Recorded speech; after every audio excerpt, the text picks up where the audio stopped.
Oh, my sweet summer child, what do you know about fear? Fear is for the winter, when the snows fall 100 feet deep. Fear is for the long night, when the sun hides for years, and children are born and live and die, all in darkness. That is the time for fear, my little lord, when the White Walkers move through the woods. Thousands of years ago, there came a night that lasted a generation. Kings froze to death in their castles, same as the shepherds in their huts.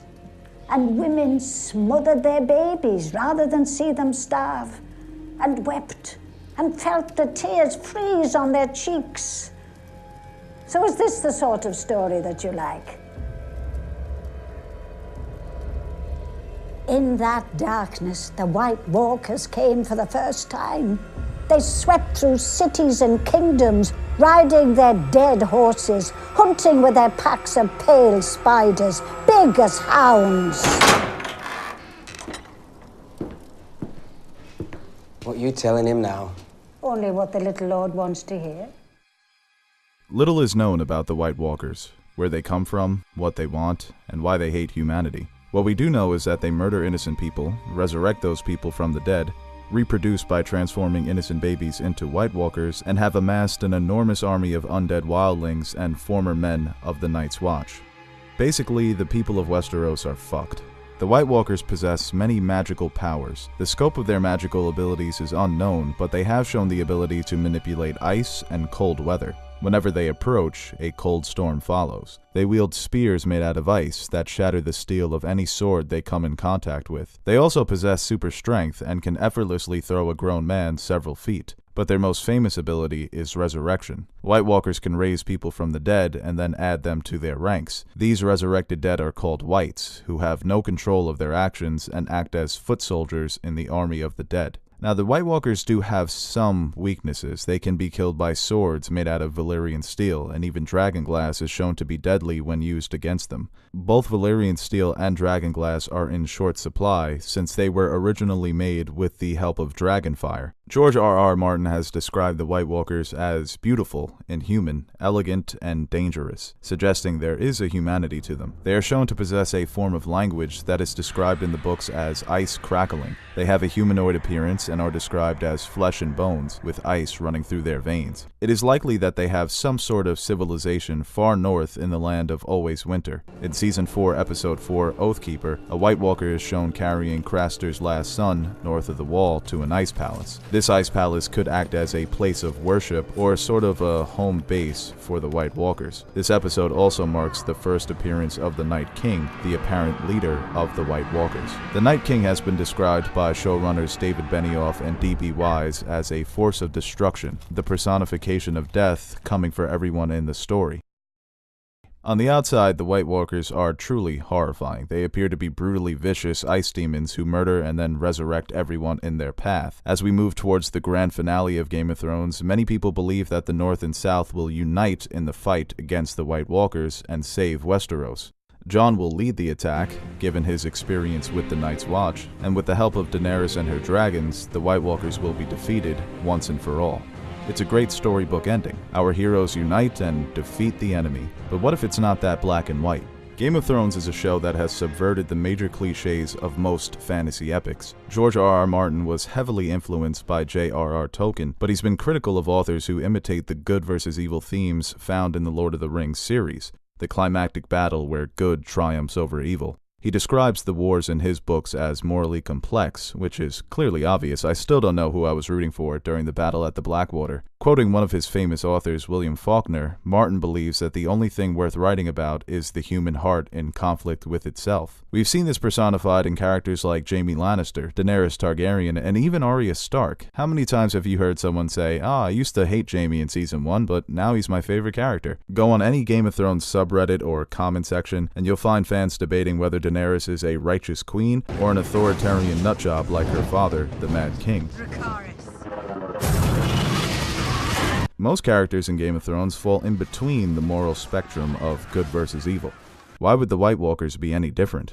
I mean, how do you think this is going to end? A classic tale of good versus evil? The good guys team up, the living triumph over the dead, Dany, Jon, and Tyrion ride the dragons with the help of a Bran, Arya, Sansa, Brienne, and the Hound super team. They defeat the White Walkers, kill the Night's King, take the Iron Throne, and live happily ever after?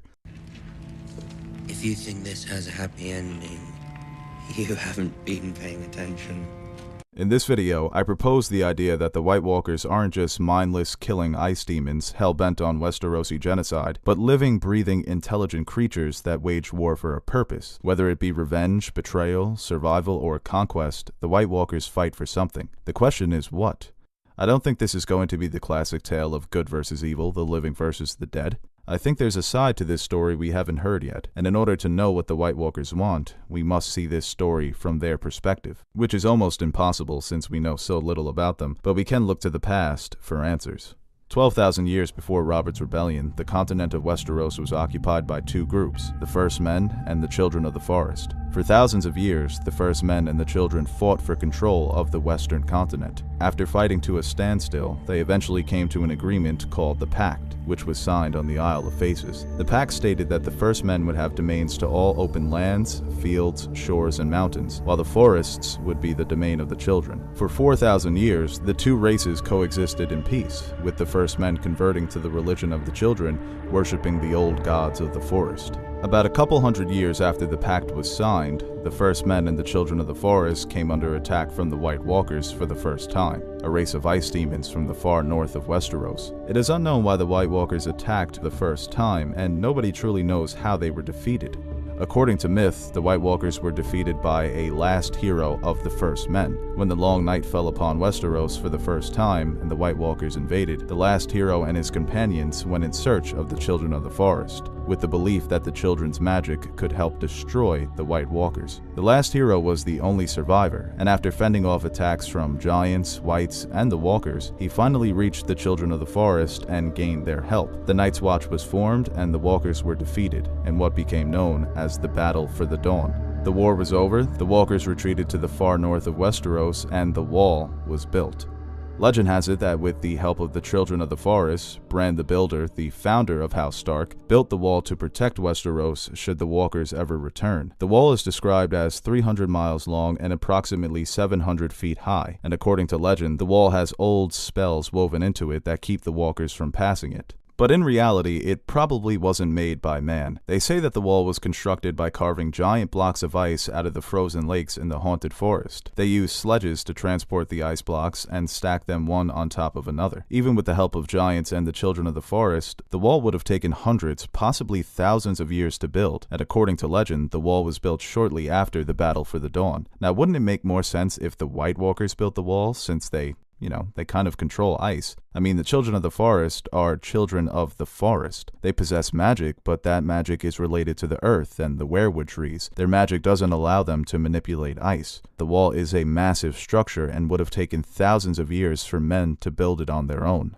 But then that begs the question, why would the White Walkers build a wall to protect men from themselves? It's a little bit contradictory. Well, what if the wall was part of some sort of agreement that dictates territory? We know that the First Men and the Children of the Forest signed a peace treaty that dictated lands between the two people. Well, what if the First Men and the White Walkers did the same? The story of the last hero that defeated the Walkers says that he was surrounded by enemies before he reached the Children of the Forest, and with the help of the Children, they halted the White Walker invasion. But they didn't destroy them. The White Walkers continued to live on after the Battle of the Dawn, evidenced by their return. So if the last hero found a way to halt their invasion, why not destroy them altogether?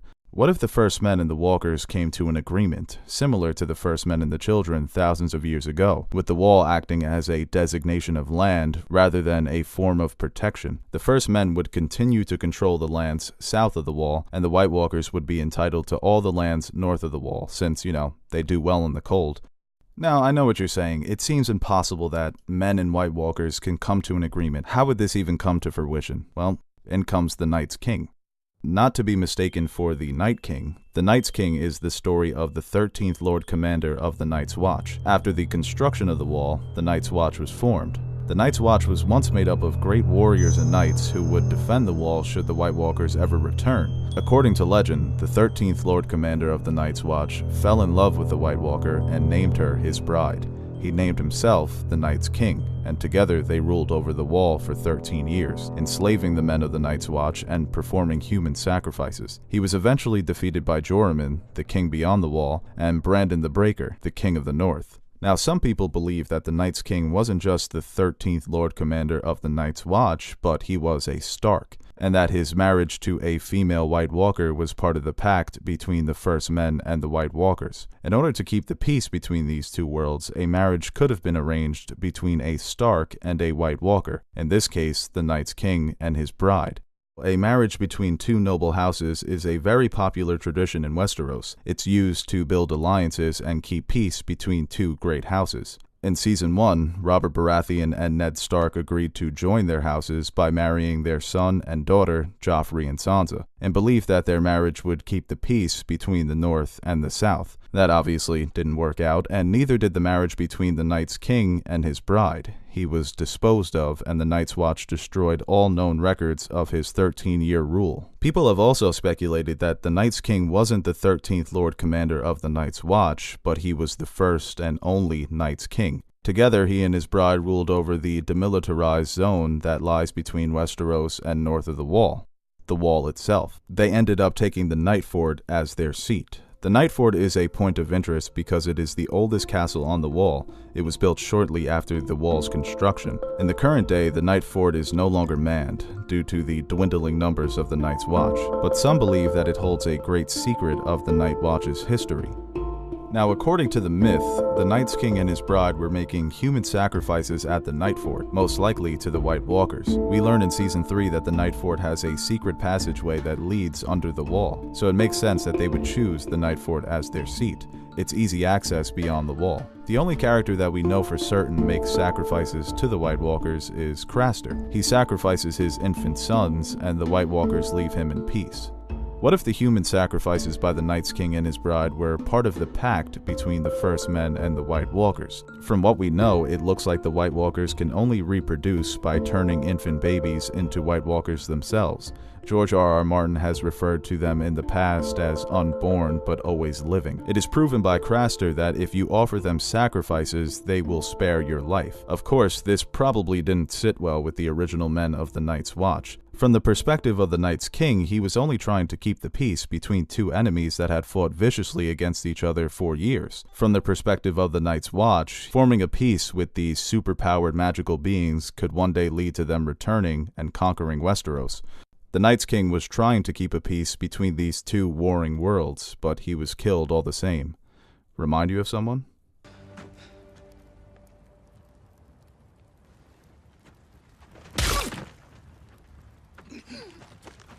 For the watch.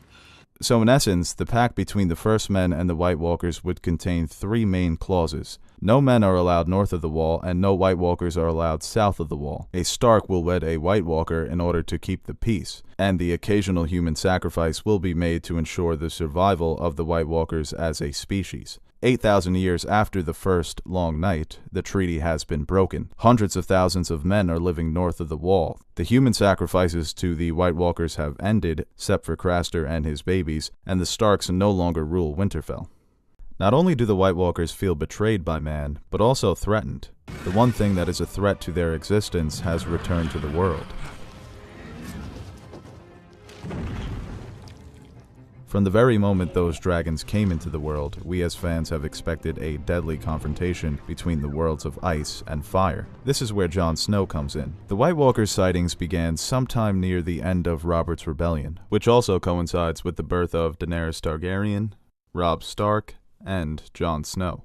Now, in the books, all the Stark children are wargs, so for the sake of the show, we'll replace Robb with Bran. The birth of these three characters also coincides with the rebirth of magic. There hadn't been dragons for hundreds of years until Daenerys. There hadn't been a Stark warg for thousands of years until Bran. And Jon, well, Jon is a combination of both. Daenerys' fire magic has been on display since Season 1. She is immune to fire, evident by the birth of her 3 dragons in Season 1, and when she murders the Khals in Vaes Dothrak by setting their temple ablaze in Season 6. In the books, the Targaryens are described as having silver hair and purple eyes, traits that are not found in normal human beings. They have a special relationship with fire magic through their Valyrian ancestry, and they also have a special relationship with dragons, with some people believing that Targaryens have dragon blood. Similar to the Targaryens, the Starks also have a connection to magic in the earth through their ancestry that goes back to the First Men, and a possible magical connection to the Far North and the White Walkers. If the infamous Night's King was a Stark and his wife a White Walker, their children would be half Stark and half White Walker. This relationship between a male Stark and a female White Walker could explain why the Starks have such an affinity for cold weather, and why they tend to be wargs and greenseers. In the books, all the Stark children are wargs. They each have a special connection with their respective direwolves, and they have shown the ability to warg into their direwolves knowingly or unknowingly. Now, I'm not suggesting that the Starks are related to the White Walkers and that the Targaryens are related to dragons, that they possess dragon blood, but there is something fishy going on in Westeros in regards to magic. And this is why Jon Snow is the perfect candidate to bring the worlds of ice and fire together in peace.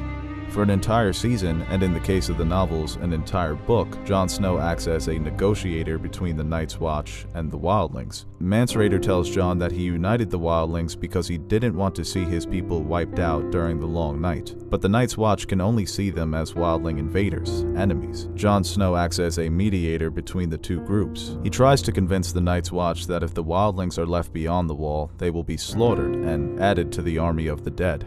On the other hand, he must convince the Wildlings that the Night's Watch can be trusted and won't slaughter them in their sleep.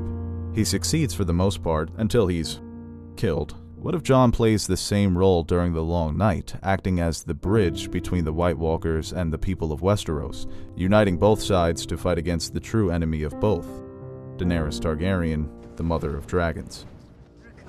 Game of Thrones is a story of ice and fire, two worlds on a collision course that can end the world as we know it. And those two worlds of ice and fire run through the veins of Jon Snow. Through his Stark ancestry, Jon is connected to Northern magic and the White Walkers. He possesses the ice magic of the First Men. And through his Targaryen ancestry, Jon is connected to Old Valyria and their dragons. He has the fire magic of Old Valyria.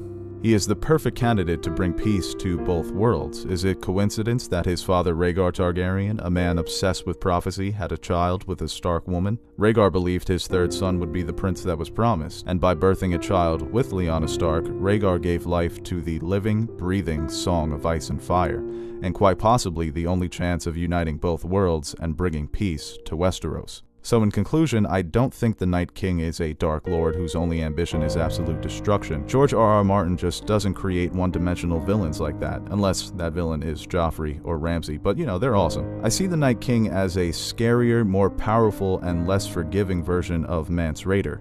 A king who wants to see his people live, a king who wants to see his people survive, an ancient White Walker who believes that men can no longer be trusted. George R.R. Martin has stated several times that the ending to Game of Thrones will be bittersweet. How bittersweet would it be if Jon Snow must save the world by killing Daenerys Targaryen? Thank you for watching this video, guys. This is a theory that's been floating around the internet for years, so I put some of the references I used in the description below. Some that agree with the theory, some that outline it pretty well, and some that vehemently disagree. So, it's all very interesting. Make sure you subscribe to this channel, and most importantly, make sure you yell at me in the comments below. Thank you.